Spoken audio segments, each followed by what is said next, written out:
Ikaw ang nagturo sa akin kung anong ibig sabihin ng tunay na pagmamahal. Buong buhay ko, iniisip ko kung darating pa ba sa akin ang pagmamahal na palagi kong ini-imagine. Yung katulad ng mga nasa libro at pelikula.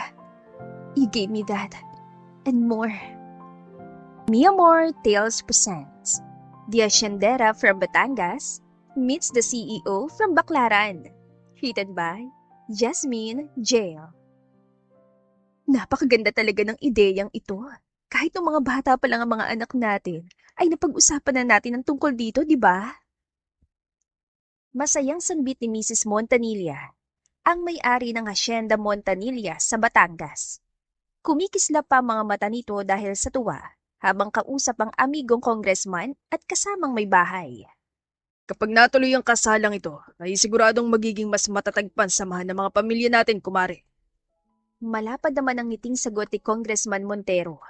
Mas lalo pa nating mapapalakas ang ating mga negosyo at koneksyon. Samantalang si Bianca Montanilla ay tahimik lang na nakaupo sa dulong bahagi ng mesa. Wala siyang ibang magawa kundi pagmasdan ang masiglang pag-uusap ng kanyang mga magulang at ng mga bisita nila.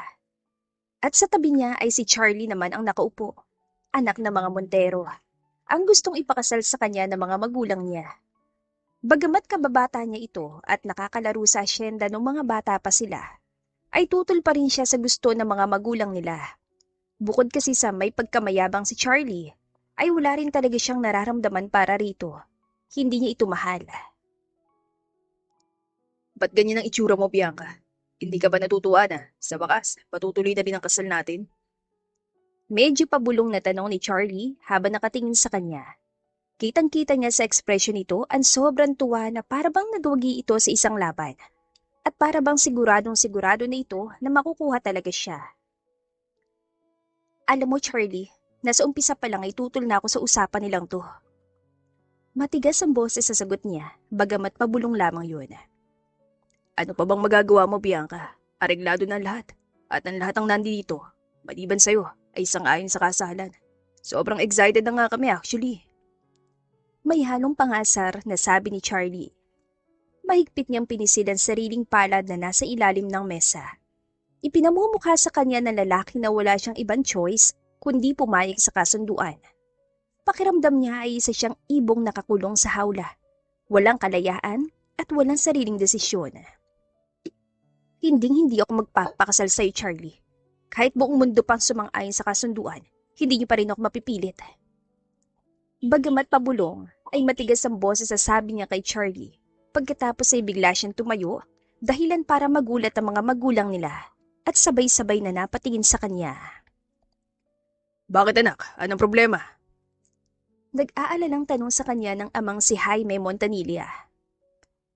Bigla pong sumama ang pakiramdam ko, Dad, at nawalan rin po ako ng ganang kumain.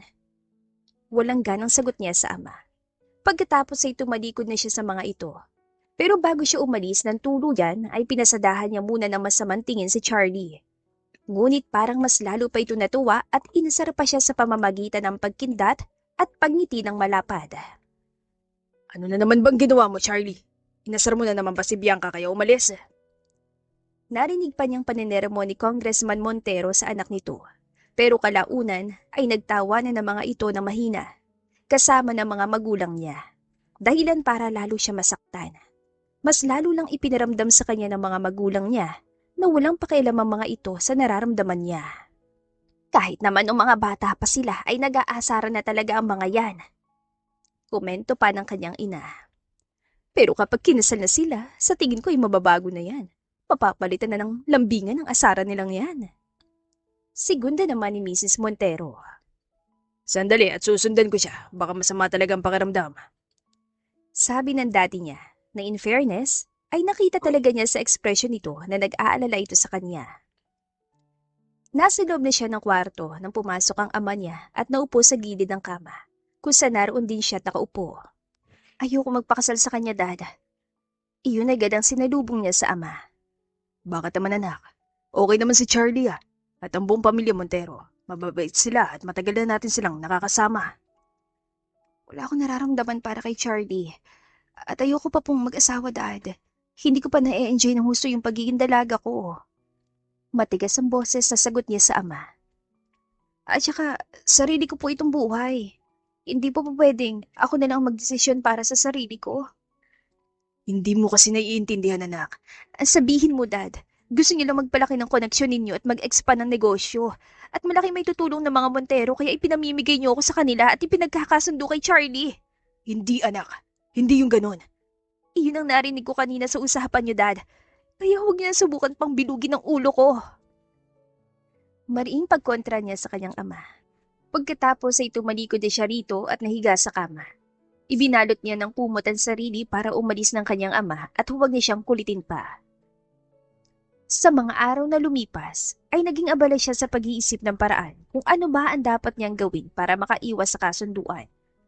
Ilang araw na siyang tulala at halos hindi makatulog na maayos tuwing gabi. Palagi rin siyang walang ganang kumain kaya madalas ay nasa loob lang siya ng kanyang kwarto. Bianca!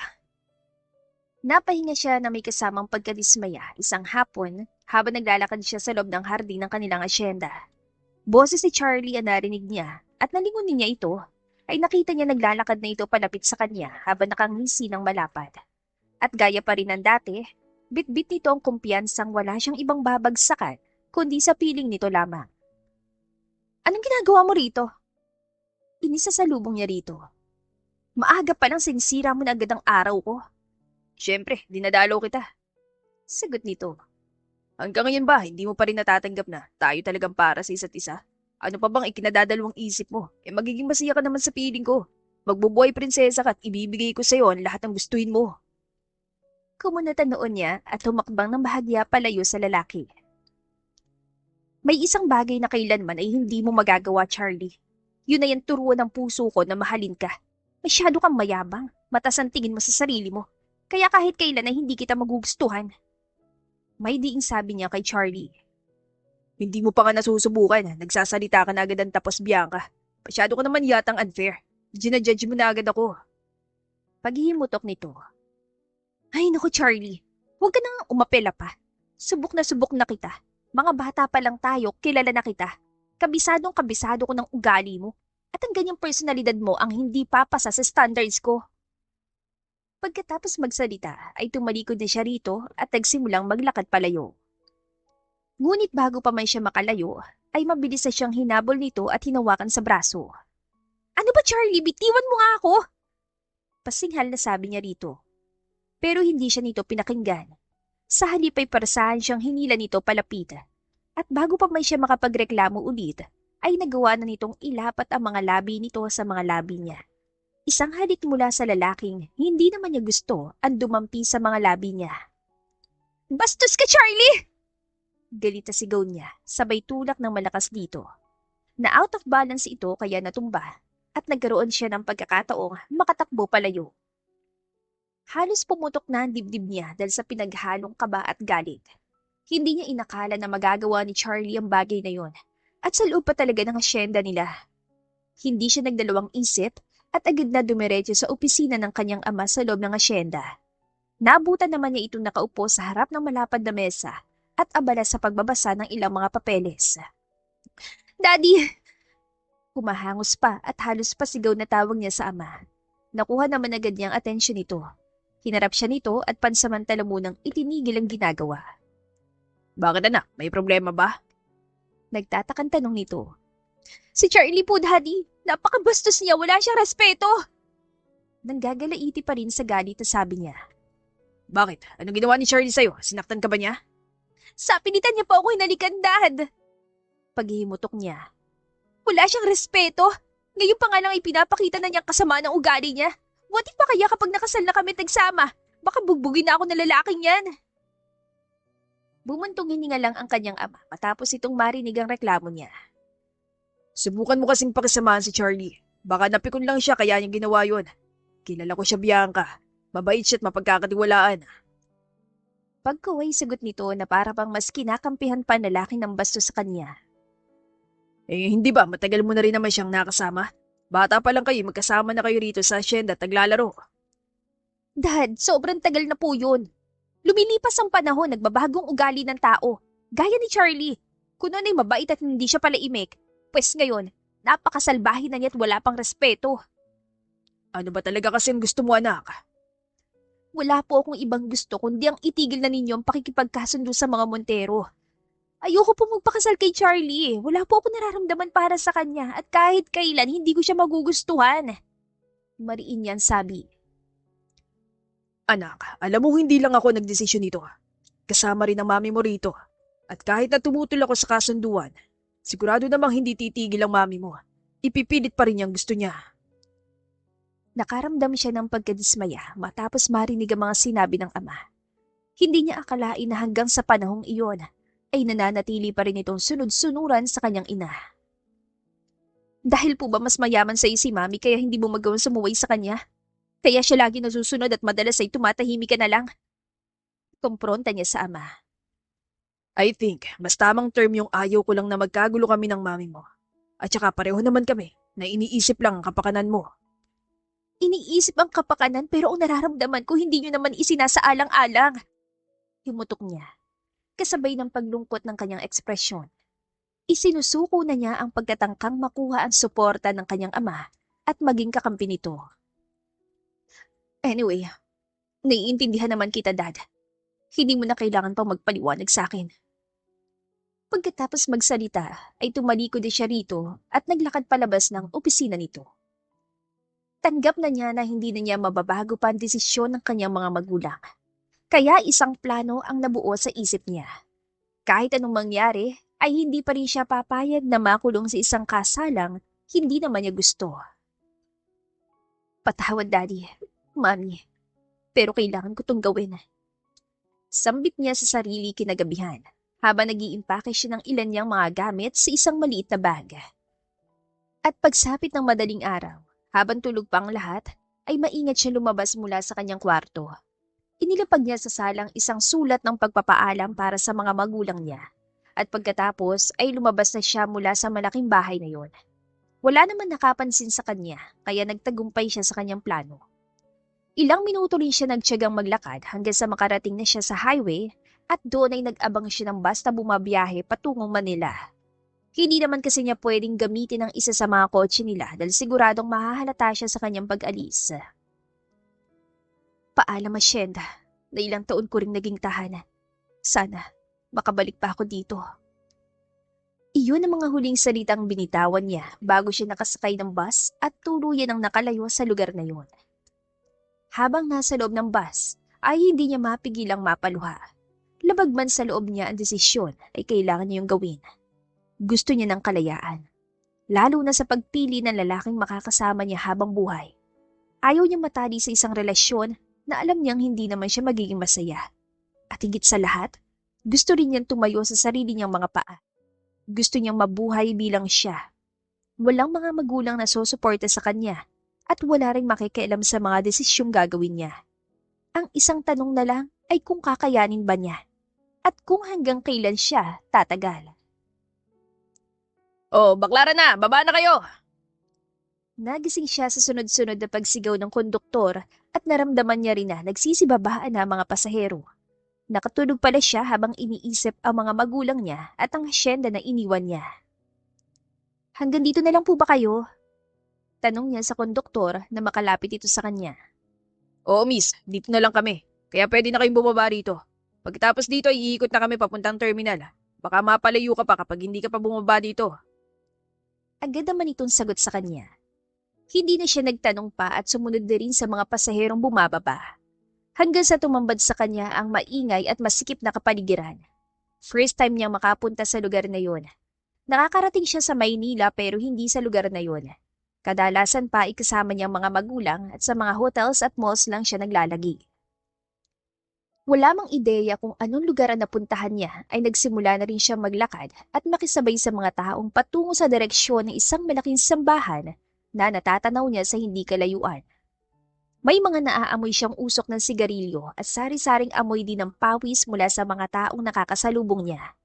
Napatakip na lang siya sa kanyang ilong para hindi siya masuka at nagpatuloy sa paglalakad. Iniisip niyang pumunta sa malaking simbahan at doon na muna magpalipas ng oras nang mapansin niya ang mga tindahan ng murang damit at mga laruan. Meron ding mga prutas at gulay na dinadagsa ng maraming mga tao. Namangha siya sa mga nakikita niya. At sa unang pagkakataon sa buhay niya, na wala siyang kasamang driver o bodyguard, ay nakaramdam siya ng kakaibang excitement. Feeling niya ay mag-e-enjoy siya sa bagong mundo niyang yon, na malaya siya at walang magdidikta sa kanya. Subalit sa hindi niya inaasahang pagkakataon, ay may biglang dumaang lalaki sa tabi niya at hinablot ang bag na hawak niya. Pagkatapos ay mabilis na itong tumakbo palayo. Ang bag ko! Ninakaw na mama! Tulungan niyo ako! Sigaw niyang natataranta, pero parang wala man ang pumapansin sa kanya. Tulungan niyo ako! Nandun sa bag ko lahat ng pera ko!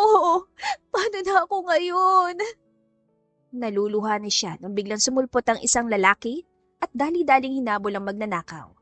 Mabilis na lalaki at ilang minuto lang ay nakita niyang naagaw na nitong muli ang bag niya mula sa magnanakaw. Pagkatapos ay lumapit na ito sa kanya. Sa'yo ba to, miss? Humahangos pantanong ng lalaki habang iniaabot ang bag sa kanya, na agad naman niyang kinuha habang mangiyak-ngiyak. Sa akin nga to. Maraming salamat sa iyo ha. Nandito kasi yung lahat ng pera ko kaya hindi ko alam kung ano gagawin kapag nawala to. Ngumiti ang lalaki na halos maligo na sa pawis at napansin niya na may maliit din itong galo sa braso. Mabuti na lang at naabutan ko pa. Anito. Sa susunod, ingatan mo yan, lalo na't nandito ka sa Baklaran. Mabilis ang kamay ng mga snatcher dito. At base sa obserbasyon ko sa'yo, ay mukhang baguhan ka lang dito. First time mong pumunta sa lugar na to, no? Tumango siya bilang sagot. Pinagmasdan niya ito na nakasuot lang ng simpleng t-shirt at pantalon na may butas-butas pa. Pagkuway dinampot nito ang isang kahon na iniwan nito malapit sa kanya kanina. May sugat ka?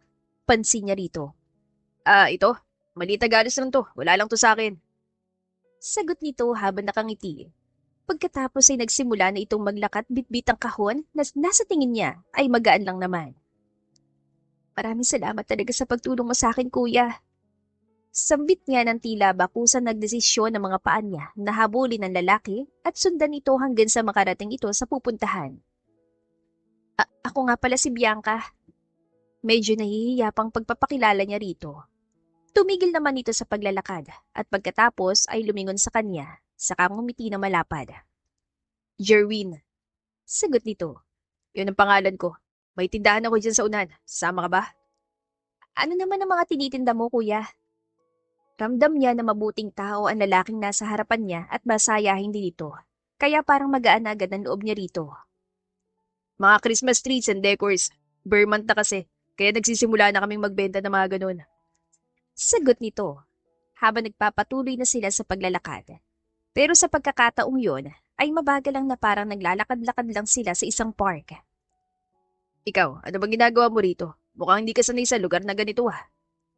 Pagkuway usisa nito sa kanya, hindi siya sumagot. Nagdadalawang isip siya kung sasabihin niya rito ang totoo. Hindi naman ito nangulit pa at nagpatuloy lang sa paglalakad. Hanggang sa tumigil na ito sa tapat ng isang maliit na tindahan na organized at malinis sa loob. Pasok ka at tignan ng mga tinitinda namin. Baka sakaling may magustuhan ka. Alok nito sa kanya matapos ito makapasok sa loob at ilapag ang bitbit na kahon. Sumunod naman siya. Bagamat nahihiya siya ng bahagya at wala siyang balak na bumili ng mga itinitinda nitong Christmas trees and decors. Hindi nga niya alam kung anong ginagawa niya doon. Pasensya na pero hindi naman ako bibili eh. Aniya sa nahihiyang boses. Natigilan naman ito at napalingon sa kanya. Ang totoo kasi naghahanap ako ng matutuluyan. Pinalayas kasi ako sa amin eh. Pagsisinungaling niya ng slight dito. Sandaling tumahimik si Jerwin. Napatingin ito sa kanya na para bang iniis ka ng pagkatao niya. At saka, trabaho na rin sana para mabuhay ko yung sarili ko. Although first time ko itong gagawin dahil all this time may nakasandal ako sa mga magulang ko. Pero willing naman akong matuto at fast learner din ako. Pagpapatuloy niya. Sandali. Sinasabi mo ba na pinrayis ka sa bahay nyo? At naghahanap ka ngayon ng trabaho at bahay na matutuluyan? Tapos dito ka napadpad sa Baklaran, kung saan siksikan ng mga tao at maraming maluloko, / masasamang loob? Kaya nga po sumunod daw sa'yo. Nakikita ko kasing mabuti kang tao. Nahihiya at nakayukupan sabi niya. Hindi na ito sumagot pa. Sa halip ay bumaling ito sa isa sa mga tindera nito at nagtanong. Jingjing, halika nga rito. Agad naman lumapit ang tinawag nitong tindera at naghintay ng sasabihin nito. Kailangan pa ba natin ng isang tindera? Tanong nito sa babae. Opo, Sir Jerwin, kasi di ba lilipat na si Ate Lu sa pwesto natin sa Divisoria, kaya mag-isa na lang ako rito. Agad ang sagot ng tindera. Pagkuway bumaling na ulit sa kanya ang lalaki at muling nagsalita na may ngiti sa labi. Narinig mo naman siguro ang sinabi ni Jingjing. Nangangailangan pa kami ng isang tindera dito. Gusto mo bang pumasok? Hindi agad siya nakasagot. Pero natutuwa siya dahil sa pambihirang pagkakataon na yon. Pagkamat may kaunti siyang pangamba dahil wala naman siyang experience sa ganoon trabaho at first time niya yung gagawin. Ang tanging alam lang niya ay magdilig ng mga halaman na lagi niyang ginagawa sa hasyenda tuwing umaga. Hindi mo na rin po problemahin ang tirahan dahil pwede ka mag-stay in dito. Makakasama mo nga lang si Jingjing sa isang kwarto. Pagpapatuloy ni Jerwin, dahilan para mapukaw ang atensyon niya at mapatitig dito. Sir, magre-request po sana ako na huwag na ako mag-stay in. Kasi nga po, mag-aasawa na ako, di ba? Syempre, gusto ko po makasama ang asawa ko gabi-gabi sa pagtulog. Singit ni Jingjing na humihiling sa amo nito. Let's see. Kung papayag ito si Bianca na magtrabaho dito at mag-stay in, sige, papayagin na kitang umuwi sa boyfriend mo na magiging asawa mo na soon. Nakangiti naman sagot ni Jerwin. Pagkatapos ay muli itong bumaling sa kanya. Sige po, papayag po ako. Saktong-sakto na naghahanap ako ng trabaho at matutuluyan. Kaya sobrang nagpapasalamat ako sa iyo, sir. Hulog ka po ng langit sa akin. Nagmamadaling sagot niya. Okay, good. Welcome to the family, Bianca. Nakangiting sambit ni Jerwin. Pagkatapos ay bumaling ulit ito kay Jingjing na sobrang natutuwa dahil matutupad na ang hiling nito. Sama mo na muna siya sa magiging kwarto niya sa taas, Jing, para makapagpahinga na muna siya. Mukhang galing siya sa biyahe at medyo pagod pa. Anito na agad namang sinunod ng babae. Sinamahan siya ni Jingjing sa second floor ng building na yun at dinala sa isang silid na gagamitin niya habang naroon siya. Masikip lang yun kumpara sa kwarto niya sa asyenda. Hindi niya alam kung magiging komportable siya doon, pero kailangan niya yung pagtiyagaan. Hindi naman kasi siya pwedeng mag-hotel o umupas sa mamahaling mga apartment o kondo kasi limitado lang ang cash na dala niya. Iniwan niya rin kasi ang lahat ng cards niya dahil hindi naman niya yun magagamit. Baka yun pang maging dahilan para matuntun siya ng mga magulang kaya iniwan na lang niya. Iiwan na kita rito ha, bumaba ka na lang kapag may kailangan ka. Pagpapaalam ni Jingjing sa kanya na tinugunan naman niya ng pagtango. Gabi na nang bumaba siya sa tindahan. Napasarap ang tulog niya kaya hindi niya namalayan ang oras. Nakaramdam tuloy siya ng hiya lalo na't hindi man na siya ginising ng mga kasamahan. Nang makababa na siya ay bumungad sa kanya ang makukulay na ilaw ng Christmas lights, mga palamuti at mga kahon ng Christmas decors na nakatambak sa gilid. Oh, Bianca! Ba't bumaba ka na? Magsisimula ka na bang magtrabaho? Tanong ni Jingjing nang mapansin niya ito. Noon niya lang na-realize na nasa ibang mundo na pala siya ngayon. Naroon siya, hindi bilang prinsesa ng Hacienda Montanilla, kundi bilang tindera ng Christmas trees and decors na si Jerwin ang may-ari. Ang lalaking hulog ng langit sa kanya. Wag naman, Jing. Kadarating lang niya eh. Kontra ni Jerwin kasabay ng pagsulyap nito sa kanya. Mas lalo tuloy siya nakaramdam ng hiya, kaya nagpasya siyang magtrabaho na ng gabing yun. Magsisimula na po ako ngayon. Turuan niyo na lang po ako kung ano ang gagawin ko. Medyo nahihiya pang sabi niya. Sigurado ka? Pwede naman bukas ka na lang magsimula.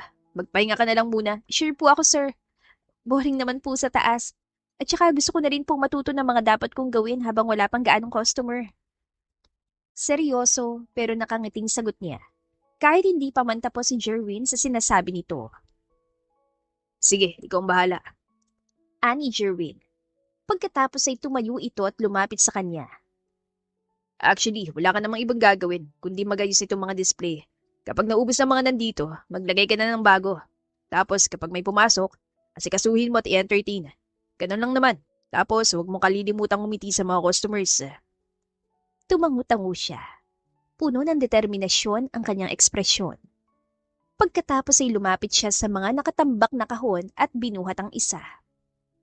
Nakita niya kasing kulang na mga nakadisplay na Christmas balls, kaya naisip niyang dagdagan yun.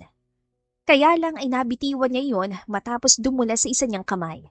At ang resulta, nagkalat at gumulong-gulong sa sahig ang mga laman ng kahon. Sorry, hindi ko sinasadyang.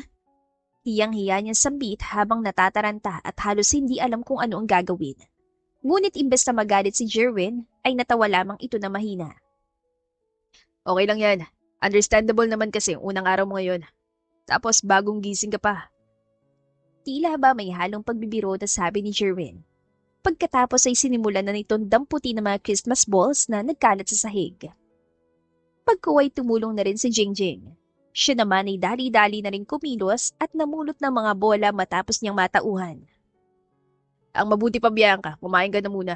Hindi ka pa yata nananghalian eh. Wika ni Jerwin nang matapos na nilang iligpit ang kalat na siyang may gawa. Oo nga, Sir Jerwin. Hindi pa nga po siya kumakain ng tanghalian. Sabi mo kasi kanina, huwag ko nang gisingin eh. Kaya hinayaan ko na lang matulog hanggang sa sumapit ng gabi. Si Jingjing ang sumagot. Ganun ba? Sige, sumama ka sa akin na kumain sa labas, Bianca. Ikaw na muna bahala rito, Jing. Saka ka na lang kumain pagkatapos namin, ha? Ani Jerwin. Sige po, Sir Jerwin. Wala pong problema sa akin. Hindi naman siya nagdalawang isip na sumama sa bagong amo. Naglakad lang sila hanggang sa makarating sa isang karinderya at dumire-diretso ang lalaki sa bakanting mesa na pandalawahan. Mabuti naman at maluwag dito ngayon. Anito at pagkatapos ay nagtataka itong napatingin sa kanya. Matapos mapansin na nakatayo lamang siya at nag-aalangang umupo sa tabi nito. Upo ka na, Bianca. Alok nito sa kanya. Dito tayo kakain? Nagtatakang tanong niya. Ang akala naman kasi niya, nung sinabi nito na kakain sila sa labas, ay sa isang restaurant sila pupunta. Nakakahiyamang aminin pero nag-assume talaga siya na ganun. Oh, bakit? Ayaw mo ba rito? Akmang tatayo na ito ng pigilan niya at dali-dali na rin siyang umupo sa tabi nito.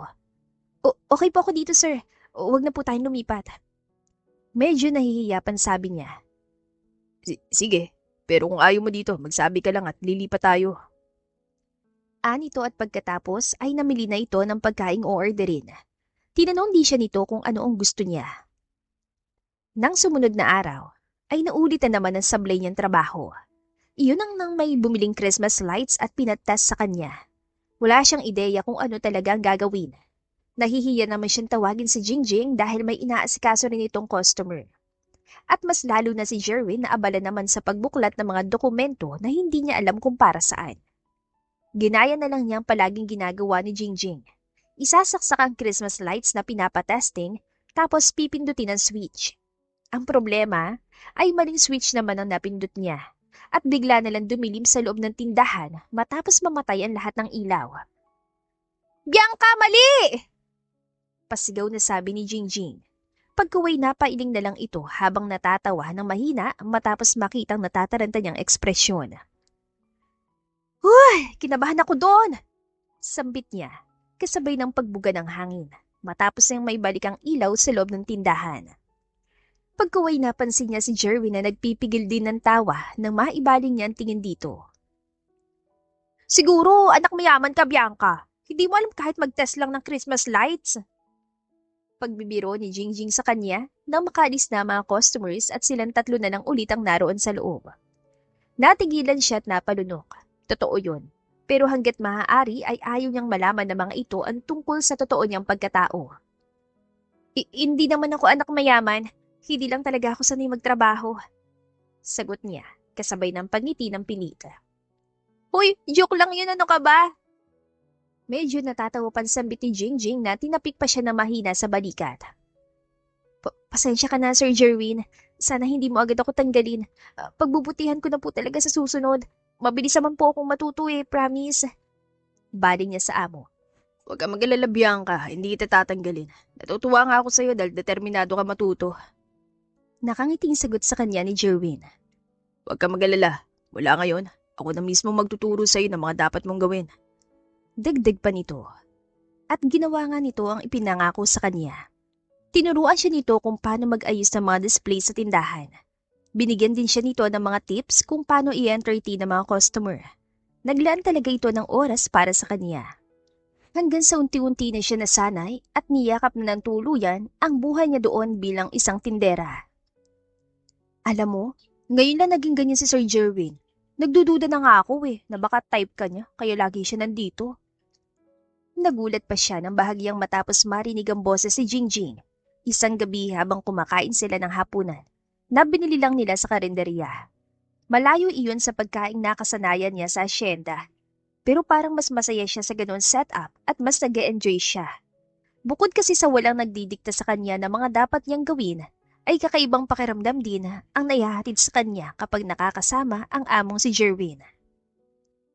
Anong ibig mong sabihin? Nagtatakang tanong niya kay Jingjing. Hindi mo ba alam na may malaking kumpanya yan si Sir Jerwin? May mga branch din ng tindahang ito sa Divisoria at Quiapo, pero mas pinipili niya magbantay sa maliit na tindahang to. Sa tingin mo, ano kayang dahilan? Natigilan siya at hindi sumagot. Sa halip ay napatingin siya kay Jerwin na masayang nakikipagkuwentuhan sa ibang mga tindera na naroon sa baklaran at nakapuesto sa tabi nila. Pagkuway bigla itong pumasok sa tindahan at kumuha ng isang parola. Pagkatapos ay ibinigay nito sa isang batang medyo gusgusi na napadaan sa tindahan. Isabit mo yan sa bahay niyo para kahit papaano ay magkaroon ng kulay ang bahay ninyo ngayong darating na Pasko. Sabi ni Jerwin sa bata habang ginugulo-gulo ang buhok nito. At etong kaunting pera, pambili niyo ng pagkain para hindi ka na magpapagala-gala dito sa baklaran. Mamaya madisgrasya ka pa rito o kaya ay masagasaan. Dagdag pa nito na may kasamang paninermon sa bata. Ganyan yan talaga si Sir Jerwin. Matulungan yan sa mahihirap lalo na sa mga batang namamalimos at nagpapalaboy-laboy sa kalsada. Napukaw na naman ni Jingjing ang atensyon niya matapos siyang tapikin nito kasabay ng pagsasalita nito. Dahil sa pagkatutok ng atensyon niya kay Jerwin, hindi na niya namamalaya na namamangha na siya ng sobra at matinding paghanga na sa lalaki ang nararamdaman niya. Sa paglipas ng mga araw, ay tuluyan na siya nasanay sa takbo ng trabaho sa tindahan. Kahit hindi perpekto ang kilos niya, at least ay hindi na siya natataranta kagaya nung una. At higit sa lahat, mas napalapit pa ang loob niya kay Jerwin. Ate, palimos po! Nagulat siya ng isang hapon habang abala siya sa pagbabalot ng mga Christmas gifts na ibinibenta rin nila, ay may biglang pumasok sa tindahan ng isang batang gusgusin. Napatayo pa siya matapos matakot ang bahagya, hanggang sa mapansin niya ang paglapit ni Jerwin at nagabot ito ng pera sa bata. Eto bata, para sa ito. Ibili mo yan ng pagkain niyo Huwag mo nang gastusin sa ibang bagay. Ani Jerwin habang hinahaplos ng marahan ng ulo ng bata. Opo kuya, ibibili ko po ito ng pagkain namin ng mga kapatid ko. May sakit po kasi si nanay kaya hindi siya makapagtrabaho. Maluha-luha pa sabi ng bata. Maraming salamat po dito. Ano ba trabaho ng nanay mo? Pag-uusisa ni Jerwin. Nagtitinda po siya ng mga kakanin sa palengke. Pero 2 araw na po siyang hindi nakakapagtinda kasi nagkasakit siya. Siguro dahil naulanan siya nung isang araw. Pagkukwento naman ng bata. Sige, dadagdagan ko pa yan. Para may pambili ng gamot ang nanay mo. Wika ni Jerwin kasabay ng pagkuha nito sa wallet at nagabot ng 500 pesos sa bata. Basta, siguraduhin mo na ibibili mo yan ng gamot ang nanay mo Tapos kapag magaling na ulit siya at nakapagtitinda na, sabihin mo, dalhin din kami dito, bibili rin kami na sa ganun ay matikman din namin ang luto niya. Nakangiti pa sabi nito. Maraming salamat po kuya. Tuluyan ang naiyak ang bata. At makakaasa po kayo na makakarating to kay nanay. Sasabihin ko rin po siya na dalhan kayo dito ng mga kakanin na itinitinda niya kapag magaling na siya. Pahabol pa ng bata bago ito tuluyan nagpaalam at tumakbo palayo. Dahil sa nasaksihan niyang iyon ay mas lalo pa siya napahanga kay Jerwin. Pero sa pagkakataong yun ay mas kasama ng kakaibang pagtibok ang kanyang puso. Mukhang higit pa sa paghanga ang nararamdaman niya ng mga sandaling yun. Lagi mo ba itong ginagawa, sir? Hindi ka naman ba nalulugi? Tanong niya nang mapansin ang pagtataka sa ekspresyon nito. Casual itong ngumiti sa kanya. Pagkatapos ay seryoso ito nagsalita. Sa dami ng blessings na natatanggap ko at ng pamilya namin, ito na yung way ko para magpasalamat sa Diyos. At ang sarap sa pakiramdam kapag nakakapagbigay ng tulong sa kapwa. At saka ang pagdinegosyo, hindi naman laging patungkol sa pagpapalaki ng pera. Dapat kasama rin sa layunin na makatulong at makapagpasaya ng iba. Iba-iba ang prinsipyo at pananaw nito kaysa sa mga mayayamang kilala niya. Kabilang na doon ang mga magulang niya na mga negosyante rin. Pero ang tanging iniisip ay magparami ng pera at magpalawak ng koneksyon. Nang sumunod na araw, ay muli niya nasaksihan ang kabutihan ni Jerwin nang may isang matandang babaeng huminto sa tapat ng tindahan. Panay ang tingin nito sa nakadisplay na Christmas tree na para bang gusto nito bumili. Pili na po kayo, Nay. Alin po bang gusto nyo? Mas nauna pang lumapit si Jerwin sa matanda kaysa sa kanya kaya nakaramdam siya ng kaunting hiya. Gusto ko sanang bumili. Kaso kulang ang pera ko. Malungkot na sabi ng matanda habang binibilang ang bariyang hawak nito na sa tingin niya ay kulang pa sa kalahati ng presyo ng Christmas tree na gusto nito. Sige po, Nay. Kunin mo na po yan. Ako na po sasagot. Walang pag-aalinlangan sabi ni Jerwin. Pagkatapos ay bumaling ito sa kanya. Pakibalot na Bianca para kay Nanay. Anito na agad naman niyang sinunod. Sigurado ka ba anak? Wala akong pambayad nito. Medyo nag-aalangan pansabi ng matanda. Sige na po, Nay. Regalo ko na po yan sa'yo. Magpapasko naman na po di ba? Nako, maraming salamat kung ganon. Naway pagpalain ka pa ng Diyos sa kabutihang ginagawa mo. Maluha-luha pansabi ng matanda. At nang matapos na niya ang pagbabalot ng Christmas tree, ay ibinigay na niya iyon sa matanda. Katulad ni Jerwin ay kakaibang saya din ang naramdaman niya, lalo na makita niya ang luha ng kasiyahan mula sa mga mata ng matanda. Naulit pa ng ilang beses sa mga pagtulong na yon ni Jerwin. At sa bawat ginagawa nito, pakiramdam niya ay kasama rin siya doon. Sa simpleng pagngiti, pagbati, at pag-asikaso niya sa mga customers, pakiramdam niya ay malaking bagay na yon. Very good ka na, Bianca. Ang laki na nang ini-improve mo mula nung day 1. Malapad ang ngiting bati ni Jerwin sa kanya isang gabi habang naghahanda sila para sa pagsasara ng tindahan. Maraming salamat po, sir. Hindi ko naman po magagawa lahat ng ito kung hindi dahil sa tulong mo.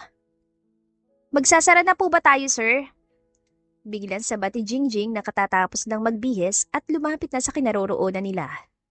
Uuwi po kasi ako ngayon at may seminar din kami bukas kaya malilita ako. Di ba binanggit ko na po sa iyo tungkol dito? Oo nga pala, Jing. Sige na, mauna ka na at kami na lang ni Bianca magsasara nitong tindahan. Agad naman sagot ni Jerwin at pagkatapos ay dali-dali na ngang umalis si Jingjing. Sandaling natahimik ang paligid. Nakatitig siya kay Jerwin na ngayon ay abala na sa pagbibilang ng benta nila sa buong araw. At habang tinititigan niya ito, ay napagtanto niya ang malaking kaibahan nito kay Charlie, na puro yabang at sariling interes lang ang iniisip. Simpleng tao lang si Jerwin pero napakayaman ng puso. Ibang klase ang malasakit nito, lalo na sa mga mahihirap. Maya-maya ay napahawak siya sa kanyang dibdib nang maramdaman ang bilis na pagkabog mula sa loob niyon. OMG, nahuhulog na ba ako sa kanya? Bulong niya sa sarili. Gusto mo bang kumain muna tayo? Order ako. Anong gusto mo? Tanong nito sa kanya na matapos na ito sa ginagawa. Lumapit ito sa kanya. Bahagya pa siya nagulat at biglang natauhan nang marinig ang boses nito. Kung gusto mo, magsara na muna tayo. Tapos sa labas na lang tayo kumain. Doon ulit sa karinderya? Na-excite na tanong niya. Nasanay na rin kasi siya pati sa mga pagkain doon at parang hinahanap-hanap na niya ang lasa ng mga yon. Ikaw, kung gusto mo doon. Napapangiti naman sabi ni Jerwin. Pagkatapos nila magkasundo, ay nagsara na nga sila ng tindahan. Naghahanda na sila sa paglabas nang mapatid siya ng extension wire na naroon pa sa sahig. Hindi niya yun inaasahan kaya na out of balance siya at para hindi siya matumba ng tuluyan, ay naisipan niyang humawak kay Jerwin na nasa unahan niya. Pero nakatalikod ito at nang marinig ang pagtili niya ay bigla itong humarap sa kanya dahilan para mapayakap siya dito. At sa hindi inaasahang pagkakataon ay naglapat din ang mga labi nila sa isa't isa. Nanlaki ang mga mata niya dahil sa pagkabigla. Bumilis ang pagtibok ng kanyang puso at naramdaman niya na may kakaibang init na gumapang sa pisngi niya. Ngunit ang tagpong yon ay may inihatid na kakaibang tuwa sa puso niya. Hanggang sa namalayan na lang niya na dahan-dahan ang pumikit ang mga mata niya at ang aksidenteng paghahalikan nilang iyon ay naging totoo na. Sorry. Nahihiyang sambit niya matapos niyang matauhan at kumawala sa nagiinit na mga labi ni Jerwin. Yumuko rin siya ng bahagya para maiwasan ang mga mata nito at pagkatapos ay nilayunan niya ang mukha dito. Ngunit bago pa man siya makalayo, ay nahawakan na nito ang magkabilang pisngi niya at muling dinampian ng halik ang mga labi niya. At sa pagkakataong yon ay hindi nabiglaan, hindi rin sapilitan at ramdam niya ang senseridad. Ibig bang sabihin ay may nararamdaman na din para sa kanya ang lalaki? Iyon ang tanong na agad na pumasok sa isip niya hanggang sa hindi na rin niya napigilan ang sarili at tinugunan ang halik na yun ni Jerwin. Nagtagal iyon ng ilang minuto na para bang sa pamamagitan noon ay inaamin nila ang nararamdaman nila para sa isa't isa. Natigil lamang yun at natauhan sila bigla nang may narinig silang kumakatok mula sa labas ng tindahan.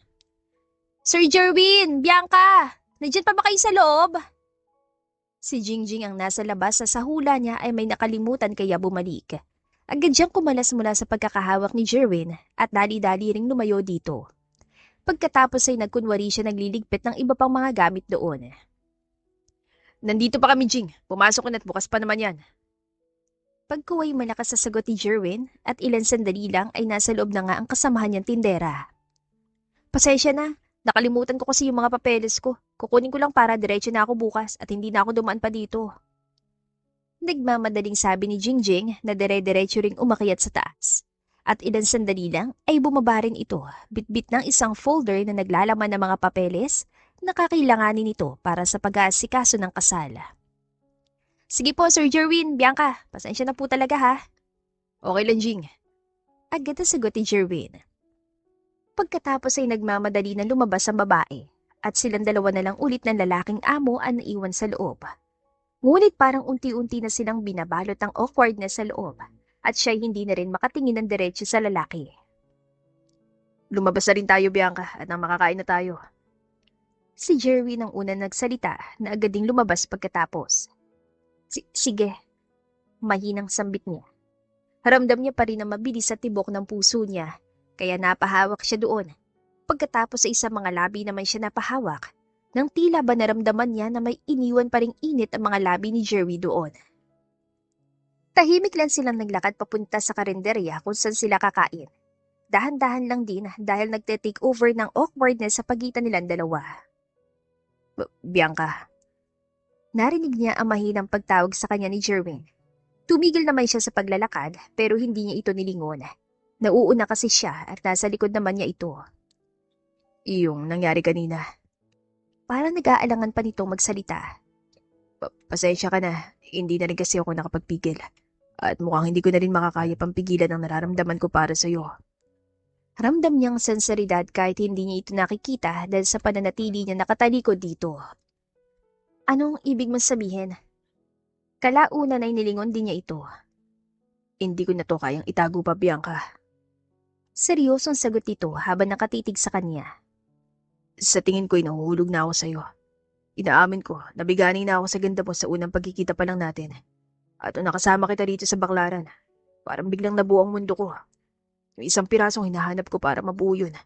Ikaw nagatid sa akin nun. Basta natutuwa ako sa pagiging simpleng babae mo. Na kahit yung mga simpleng pagkakamali mo ay kakaibang tuwa ng inihahatid sa akin. Parang biglang huminto ang mundo niya ng mga sandaling yun. Ang ingay sa paligid ay parang biglang naglaho at pakiramdam niya ay silang dalawa lang ang naroon. Hindi ko alam kung ano ang sasabihin ko. Halos pabulong na sabi niya na nakarating din naman sa tenga nito dahil agad din itong sumagot. Kahit ano, Bianca, basta yung totoo. Kung ano nilalaman ng puso mo. Kung ayaw mong tagapin ang confession ko, okay lang. Hindi ako magagalit. Jerwin, iyon lang ang salitang lumabas sa bibig niya. Hindi niya alam kung paano pipigilan ang ngiti na gustong kumawala. At ang nararamdaman niya rin dito na para bang gustong-gusto ng isigaw ng kanyang puso. Ang dami niyang pinagdaanan. May mga tanong siyang iniwan sa Batangas. Pero sa simpleng tindahan sa Baklaran, sa piling ng isang lalaking may pusong busilak na nasa harapan niya ngayon, naramdaman niya na buong buo siya. Nakita niya sarili na may importansya at nirerespeto kahit ang alam nito at ng mga tao nakapaligid sa kanya ay isa lamang siyang ordinaryong babae na pinalayas sa mga magulang mula sa kanilang tahanan. May nararamdaman din akong kakaiba para sa iyo, Jerwin. Pagkuway mahina niyang sagot, sabay yuko matapos niyang makaramdam ng hiya dahil sa pag-amin. Agad ito lumapit sa kanya. Hinawakan nito ang kamay niya sa kamarahang binalikan. Ibig sabihin ba nito, ang paglabas natin ngayon ay simula na ng opisyal nating pagdadate? Parang nanunuksong tanong nito sa kanya na kumindat pa habang nagsasalita. Ikaw, kung anong dating sa'yo, edi yun na yun. Kinikilig naman sagot niya. At ang gabi ngang yun ang naging simula ng pagdadate nila. Pagkatapos sila magsara ng tindahan, ay dumediretso sila sa labas para kumain. Tapos maglalakad-lakad sila sa park o kaya imamamasyal sa mall. Basta simpleng date lang. Hindi magastos at wala ring ganong paandar. Pero ramdam niya ang sensaridad at kakaibang saya. At legit din ang kilig na nararamdaman ng kanyang puso. Isang gabi ay sa isang Chinese restaurant naman siya dinala ni Jerwin. Kinabahan pa siya nang sabihin nito na kapatid daw nito ang may-ari noon. Huwag ka mag-alala, mabait ang kapatid ko. Sigurado magugustuhan ka nun. Pagpapakalma nito sa kanya. At saka katulad ko, tumutulong din siya ng asawa niya sa mga mahihirap. Taon-taon ay nagpapakain sila ng libre sa mga kapuspalad dating kababayan, lalo na sa mga bata. Tumangot-tango lang siya bilang tugon at ngumiti ng pilita. Pero nang mapansin niya ang papalapit na lalaking kasing gwapo ni Jerwin, ay muli na naman siyang kinabahan. Hey, Jerwin, butit napasyal ka rito. Ang tagal mo hindi nagpakita. Malapad ang ngiting sabi ng lalaki na sa tingin niya ay ang kapatid ni Jerwin. Pagkuway dumako sa kanya ang tingin nito at kumislap ang nanunukso nito mga ngiti. Balita ko, halos inuubos mo lang ang oras mo sa maliit na tindahan sa Baclaran. Dahil ba yun sa kanya? Ininguso pa siya nito habang tinutokso si Jerwin. Hindi naman. Agad na sagot ni Jerwin. By the way, siya nga pala si Bianca. Ang babae nililigawan ko. Bianca, siya si Paulo, kapatid ko. Ay, Bianca. Bati sa kanya ng kapatid ni Jerwin. Napakaganda mo naman. Magaling din pumili dito si Jerwin ah. Salamat. Medyo nahihiya at nagiinit pa ang pisngin tugon niya. Matapos umorder ng kanilang kakainin, ay nakipagkwentuhan muna si Paulo sa kanila. Isa sa naging topic na magkapatid ay ang pagpapalawak ng negosyo at hindi rin nawala ang mga plano ng mga itong pagtulong sa mga kapuspalad. Bianca, Habang abala sila sa pagkukwentuhan, ay isang boses ng lalaki na parang pamilyar sa kanya ang narinig niya. Nanlamig siya bigla at kinabahan ng sobra. Nang lingunin niya ang nagmamay-ari ng boses na yon, ay nagulat na lang siya nang makilala na si Charlie yon. May kasama itong dalawang lalaki na sa tingin niya ay mga Chinese at kabit nito sa restaurant na yon. ikaw nga Bianca. Bianca Montanilla. Patuloy nito na biglang lumapad ang ngiti. Sabay silang napatayo ni Jerwin at maging ang kapatid nito ay nagulat din kaya napatayo rin katulad nila. Pagkuway lumapit siya kay Jerwin at mahigpit na humawak sa kamay nito. Hindi kita kilala. Sino ka ba? Malamig niyang sagot kay Charlie habang pilit na umiiwas na mapatingin sa mga mata nito. Pwede bang bumalik na tayo sa tindahan? Bigla kasing sumama ang pakiramdam ko. Pakiusap niya kay Jerwin sa mahinang boses. Hindi naman ito nagtanong pa ng kung ano-ano sa kanya at sumunod na lang sa gusto niya. Babalik na lang kami sa ibang araw, Paulo. Pasensya na. Pagpapaalam ni Jerwin sa kapatid at pagkatapos ay dali-dali na silang lumabas mula sa restaurant. Ngunit sinundan pa rin sila ni Charlie at napigilan sa paglalakad sa pamamagitan ng pagharang sa kanila. Sandali lang, Bianca. Alam ko nagpapanggap ka lang. Hirit ni Charlie at sa pagkakataong yon ay namagitan na si Jerwin at hinarap ito. Sino ka ba pare? Di ba sinabi na niya sa'yo na hindi ka niya kilala? Bakit nanggugulo ka pa rin ha? Nalilisik ang mga matang kompronta ni Jerwin kay Charlie. Ako ang fiancé ni Bianca. Hindi niya ba nasabi sa'yo?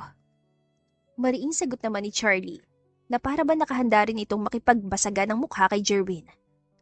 At sino ka naman para maglakas ang loob na makialam sa problema namin ha? Ako. Tinatanong mo kung sino ko? Napipiko ng sambit ni Jerwin. Kinuyom na rin ito ang kamao na para bang gusto na nitong suntukin si Charlie. Pero pinigilan niya ito at sinubukang hilahin palayo sa lalaki. Ayun na Jerwin, please. Medyo nanginginig pa ang boses sa sabi niya habang nakahawak na mahigpit sa kamay nito. Hanggat maaari ay ayaw niya magkagulo ang dalawang lalaki doon. At higit sa lahat, ay ayaw din niya na sa ganun sitwasyon mabibisto ni Jerwin ang tunay niyang pagkatao. Let's go.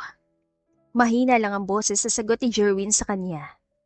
Pagkatapos ay naglakad na sila patungo sa parking area kung nasan ang kotse ni Jerwin. At nang lumingon ay hindi na niya nakita si Charlie. Kaya kahit na papano ay nakahinga na siya na maluwag. Ang problema na lang niya ay kung paano siya magpapaliwanag kay Jerwin kung sakaling mag-usisa ito sa kanya tungkol kay Charlie. Okay ka lang? Puno ng pag-aalalang tanong ni Jerwin na makarating na sila sa tindahan. Pasensya na Jerwin, pero bigla talagang sumama ang pakiramdam ko. Gusto ko na sana magpahinga at bukas na lang ulit tayo mag-usap. Mahina ang boses na sagot niya rito. Sige, magpahinga ka na. Basta sabihin mo lang sa akin kung may kailangan ka ha. Yun lang ang sinabi nito. Hindi na rin ito nagtanong ng kung ano pa man sa kanya. Dahilan para lalo siya makonsensya. At inisip na magtapat na lang dito tungkol sa totoo niyang pagkatao at kung sino talaga si Charlie sa buhay niya. Kinabukasan, hindi siya mapakali habang nag-aayos ng mga bagong display sa Christmas decor sa tindahan. Kahit anong pilit niyang iwas sa pag-iisip sa nangyari noong nakaraang gabi, ay pilit pa rin yung nagsusumiksik sa kanyang isipan.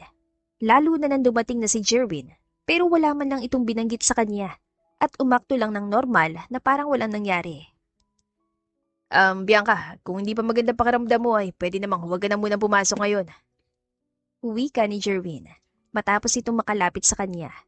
Siguradong napansin nito na medyo wala siya sa sarili at malayo ang tinatakbo ng isip.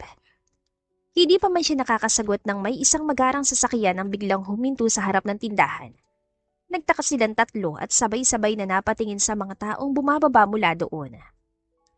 Nagulat na lang siya at nanlaki pa ang mga mata na makita na si Charlie yun. At kasunod nitong bumaba mula sa kotse ang mga magulang niya. Hindi siya makagalaw at ang mistulang estatwa mula sa kanyang kinatatayuan. Pakiramdam niya ay isang iglap, bigla na lang gumuho ang mundong pilit niyang itinayo doon sa baklaran. Bianca! Kaya pala hindi ka namin mahanap-hanap kasi dito ka sumuot sa magulot mabahong lugar na ito. Mariin ang boses na sabi ng kanyang ina habang nakataas pa ang kilay at pinanlilisikan siya ng tingin. Mabuti na lang at nakita ka ni Charlie. Pero imbes na kausapin mo siya at sumama ka sa kanya nung ginawa mo, naglakas loob ka pang magsinungaling sa kanya at magkunwari na hindi mo siya kilala. Bianca anak, okay ka lang ba? Nag-alala kami na sobra sa'yo. Samantalang ang ama naman niya ay matinding pag-aalala ang nakita niya sa ekspresyon nito. Agad din itong lumapit sa kanya at hinawakan siya sa magkabilang balikat habang nagsasalita. Huwag mo ang konsentihin ng anak mong yan, Jaime. Kaya lumalaki ang ulo niyan at naisipan pang maglayas sa bahay natin ng dahil sa'yo. Singhal ng kanyang ina. Tayo na Bianca, umuwi na tayo sa Batangas. Tama ng pagpapanggap mo dito at ituloy na natin ang kasal. Matigas naman ang boses sa sabi ni Charlie matapos itong lumapit sa kanya at sinubukang hawakan ng kamay niya na hindi niya pinahintulutan. Si Jerwin naman ay mabilis na lumapit sa kanya at hinawakan na mahigpit ang kanyang kamay. Hindi ako uuwi para magpakasal sa'yo, Charlie. Matapang at mariin ang boses na wika niya. Bianca, ano ba? Sigaw ng kanyang ina. Ikaw lang inaasahan namin para pag-isahin ng pamilya natin at pamilya ng mga Montero. Isang malaking kahiyan ang ginagawa mo. I'm sorry, Mommy. Pero hindi ako isang bahagi na pwede niyong ipang-trade para sa business niyo. And on top of that, hindi ko pumahal si Charlie. Wala akong nararamdaman para sa kanya. Matapang na sagot niya sa kanyang ina.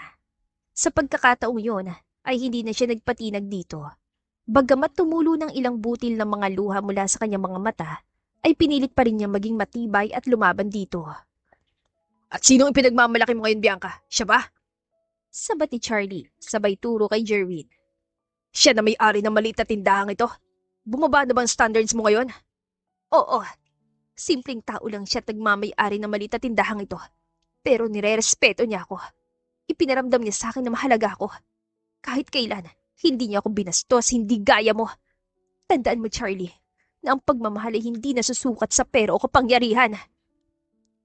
Kitang-kita ang pagkadismaya sa ekspresyon ng mami niya at ni Charlie. Samantalang ang ama niya ay parang mas nangingibabaw ang awang nararamdaman sa kanya. I'm sorry, Dad, pero hindi po ako magpapakasal kay Charlie. Kailanman ay hindi ko pipiliin ang taong hindi ko mahal. Baling naman niya sa ama sa nagsusumamong tinig. Huwag kang mag-alala, anak. Kakausapin ko mami mo. Kukumbinsin ko siya na huwag ka nang pilitin. Pag-alo sa kanya ng ama at ginawa naman ito ang ipinangako. Nagkaroon muna ng pagtatalo sa pagitan ng mga magulang niya bago umalis sa mga ito kasama si Charlie. Iyon ang unang pagkakataong nakipag-away ang kanyang ama sa kanyang ina para sa kanya, para ipaglaban ang karapatan niya. At mukhang nasyak naman ang kanyang ina, kaya ang ending ay napilitan din itong sumunod sa daddy niya. Jerwin, mahina niyang sambit. Nang halos isang oras ang lumipas pero blankong ekspresyon pa rin ang nakapinta sa mukha nito. Tipid ditong tugon habang nananatiling abala sa pag-aayos ng mga display sa tindahan. Huminga muna siya ng malalim bago nagpatuloy sa pagsasalita. I'm sorry kung inilihim ko sa iyo ang totoo.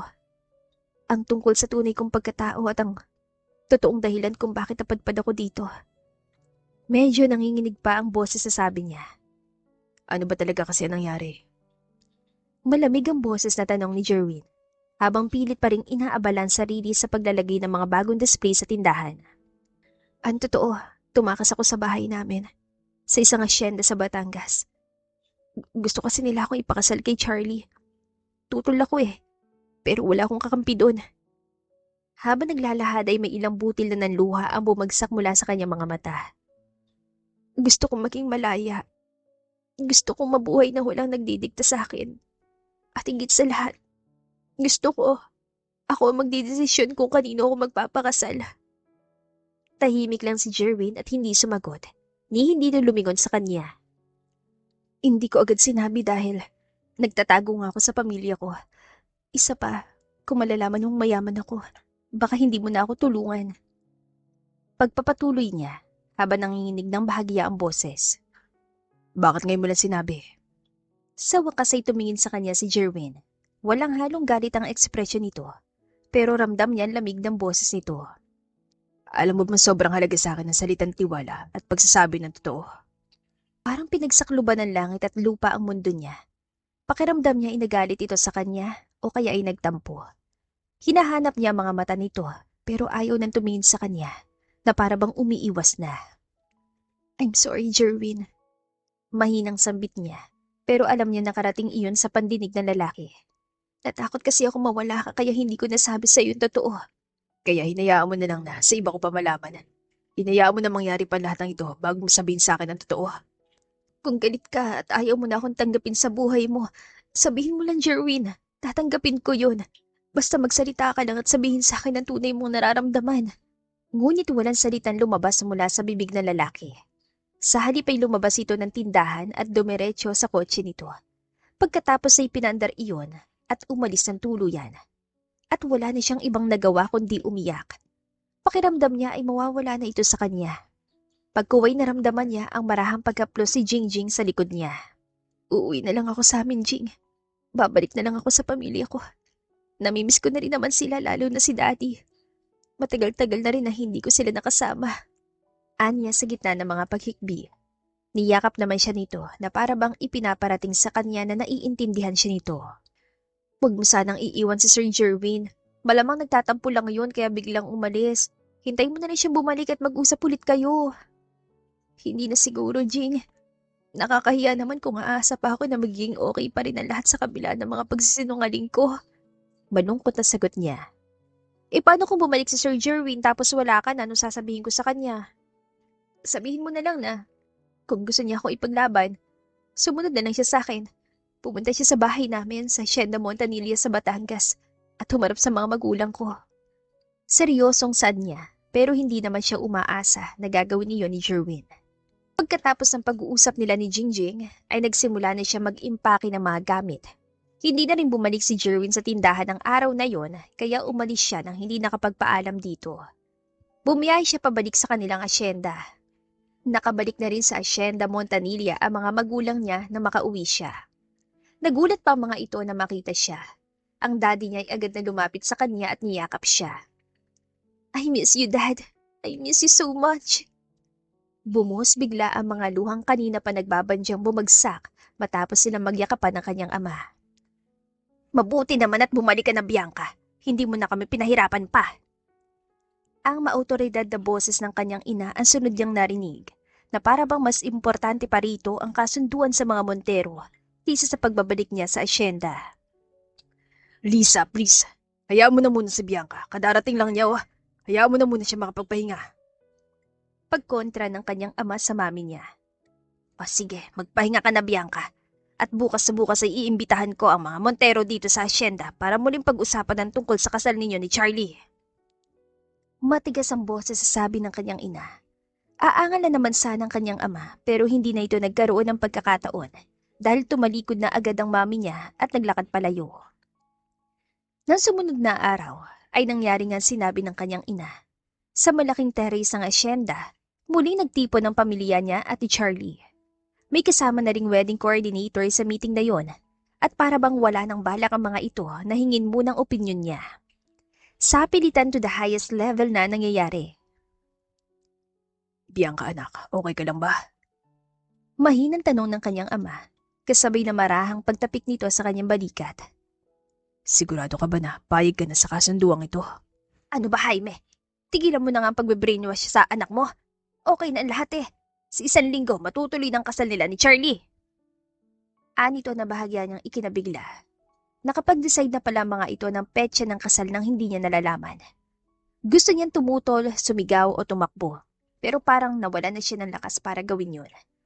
Naalala pa rin niya ang malamig na ekspresyon ni Jerwin, ang katahimikan nito at paglayo na para bang umaayaw na ito sa kanya. Come on, Bianca. Wala ka rin namang ibang pagpipilian pa eh. Siguradong ipagtabuyan ka na rin ng lalaking ipinagmamalaki mo. Patapos yung malaman ng lahat ng tungkol sa'yo. Singit naman ni Charlie. Babarahin niya sana ito, ngunit bago pa man siyang makapagsalita, ay may dumating na mga taong nakasuit at dire-diretsong lumapit sa kinaroroonan nila. Laking gulat niya at nanlaki pa ang mga mata nang mapansin ng isang lalaking kasama doon, si Jerwin. Sino bang mga ito at bakit pinapasok? Puno ng pagtatakang tanong ng kanyang ina. Pagkuway nakita niyang humahangos na guard at dali-daling lumapit sa mga magulang niya. I'm sorry po, Ma'am Lisa. Sir Jaime, nagpumilit po silang pumasok. Mga bisita raw po sila ni Ma'am Bianca. At gusto rin daw po nila na makausap kayo. Pagpapaliwanag nito. At doon lang napansin ng mga magulang niya, pati na rin ni Charlie, na kasama sa mga bisitang dumating si Jerwin, ang lalaking minamahal niya. Hindi agad nakilala ng mga ito si Jerwin dahil sa kakaiba nitong itsura. Malayo sa Jerwin na nagmamay-ari ng maliit at simple lang na tindahan sa Baklaran. Napaka-formal ng bihis nito. May presensya ng yaman at kapangyarihan na maging ang mga magulang ni Charlie ay napatayo rin dahil sa pagkamangha. Jerwin, anong ginagawa mo dito? Nagtataka pa ring tanong niya. Nandito ako para ipaglaban ka, Bianca. Dahil mahal kita. At ayokong mawala ka pa sa akin. Matatagang tinig at puno ng paninindigan sagot ni Jerwin. Ikaw, isang tindero sa Baklaran. Huwag kang magpatawa. Agad namang komento ni Charlie habang napapangisi na may kasamang panlalait. Hindi mo ba sila kilala, anak? Ang matandang lalaki nasa tabi ni Jerwin na sinusubukan mong laitin. Siya si Mr. Lim, ang chairman ng Lim Group of Companies. Isa sa pinakamalaking kumpanya sa Maynila. Makapangyarihan ng pamilya nila at itinuturing siyang hari ng Chinese community sa Manila. Sabad naman ang ama ni Charlie. Dahilan para matigilan ng lahat. Kasama na siya. Natatandaan naman niya ang ikinuwento sa kanya ni Jingjing na may iba pang negosyo si Jerwin. At meron pang isang kumpanyang hawak ito pero hindi niya inakalang bilyonaryo at makapangyarihan ng pamilya nito. And he's my dad. Buong pagmamalaking sabi ni Jerwin na dugtong sa mga sinabi ng ama ni Charlie na si Congressman Montero. So, anong ginagawa niyo?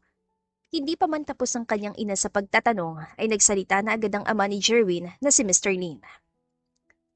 Nandito kami para mamanhikan sa inyo, Mrs. Montanilla. Gusto raw hingin nitong anak kong si Jerwin ng kamay ng dalaga niyong anak na si Bianca. Natigilan ng lahat. Si Charlie at ang mga magulang nito ay napanganga lang at hindi nakapagsalita. Hindi nagtagal ay lumapit si Jerwin sa kanya habang hawak ang maliit na kahon. Patawarin mo ako, Bianca. Patawarin mo ako kung nagduda o nagtampo man ako sa'yo. Medyo magulo lang ang isip ko ng mga sandaling yun. Pero ngayon, pinapangako ko na hindi ko nahayaang mawala ka. Mahal na mahal kita. Ipaglalaban kita hanggang dulo. Anito na puno ng senseridad. Jerwin, akala ko hindi mo na ako tatanggapin. Sagot niya habang nag-uunahan tumulo ang mga luha mula sa kanyang mga mata. Bakit ko naman tatalikuran ang babaeng nagturo sa akin kung anong tunay na halaga ng pagmamahal? Na hindi kayamanan o kapangyarihan ng batayan, kundi ang pagkakaroon ng pusong marunong magmahal. Ako ang dapat magsabi sa'yo ng mga linyang yan. Napapangiting sagot niya dito. Ikaw ang nagturo sa akin kung anong ibig sabihin ng tunay na pagmamahal. Buong buhay ko, iniisip ko kung darating ba sa akin ang pagmamahal na palagi kong ini-imagine. Yung katulad ng mga nasa libro at pelikula. You gave me that. And more. Lumuhod si Jerwin sa harapan niya, kasabay ng pagbubukas nito ng maliit na box, at isang kumikinang na singsing ang tumambad sa kanya. Bianca Montanilla, sa harap ng mga magulang mo, tinatanong kita kung pakakasalan mo ba ako. Seryosong tanong nito sa kanya. Yes, Jerwin. Pakakasal ako sa'yo. Ikaw ang pinipili kong pakasalan. Sagot niya sa gitna ng mga pagikbi. No, hindi mo pwedeng gawin yan, Bianca. Ako ang fiancé mo at… Mariing pagtutol ni Charlie. Pero hindi pa man ito tapos magsalita, ay sinimula na itong hilahin ng ama palabas ng Hacienda Montanilla. Tama na, Charlie. Tapos na papel natin sa pamilyang ito. Tanggapin mo na. Natalo tayo. Parang nanenermon pansabi ni Congressman Montero sa anak. Samantala, halos hindi naman matigil ang ama niya sa pagpalakpak. At sa unang pagkakataon, ay nakita niya rin ang kanyang ina na nakangiti.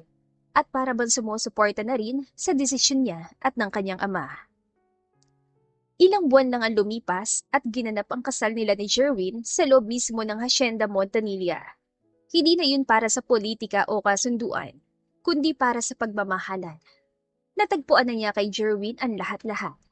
Ang kabutihan ng puso, ang tapang na handa siyang ipaglaban sa lahat ng oras, at ang pagmamahal na walang hanggan. Sa wakas, ay nakamit na rin niya ang kalayaang matagal niyang hinahangad mula sa kanyang pamilya. Bagamat nakikita na rin naman niya ang pagbabago sa mga ito, lalo na sa kanyang ina, na para ba napagtantunan nito na mas mahalaga ang masaya at kumpletong pamilya kaysa sa pagpaparami ng kayamanan at pagpapalawak ng koneksyon. The End. Kung nagustuhan ninyo ang aming istorya, huwag kalimutang mag-like at subscribe. Salamat sa pakikinig. Mag-iingat po tayong palagi at naway lagi tayong pagpalain. To God be the highest glory. Hanggang sa muli. Paalam!